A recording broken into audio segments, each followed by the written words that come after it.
ভারতবর্ষের নাগরিক যদি না হন সেক্ষেত্রে কোনো রকমের সরকারি সুযোগ সুবিধে পাওয়া যাবে না। বনগাঁয় সাংবাদিক বৈঠক করে খাদ্য এবং সমবায় মন্ত্রী অশোক কীর্তনিয়া এমনটাই জানালেন। তবে এসআইআর এ যদি কারোর নাম বাদ গিয়ে থাকে তিনি সরকারি সুবিধা পাবেন না, কিন্তু সিএতে বা ট্রাইব্যুনালে যদি কেউ আবেদন করে থাকেন সেক্ষেত্রে পরিষেবা সচল থাকবে বলে আশ্বস্ত করেছেন খাদ্যমন্ত্রী।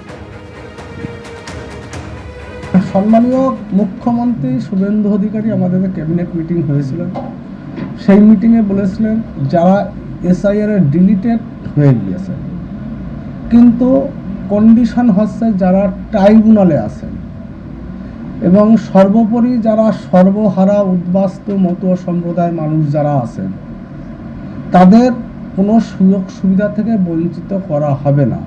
যারা উদ্বাস্তু মতুয়া সম্প্রদায়ের মানুষ আছেন যারা সিএতে অ্যাপ্লিকেশন করেছেন তাদের বাদ যাওয়া হবে না। কিন্তু বিগত দিনের মুখ্যমন্ত্রী প্রাক্তন মুখ্যমন্ত্রী মমতা ব্যানার্জির যে হঠকারিতার সিদ্ধান্তর ফলে যে সর্বহারা উদ্বাস্তু মতুয়া সম্প্রদায়ের মানুষজন ছিলেন যারা সিএতে অ্যাপ্লিকেশন করেননি তাদেরকে আমি বারবার বলছি আপনারা ইমিডিয়েট সিএতে অ্যাপ্লিকেশন করুন, নতুবা শুধু রেশন কার্ড ডিলিট নয় কোনো সরকারি সুযোগ সুবিধা থেকে টোটাল সব কিছু থেকে আপনারা বঞ্চিত হবে।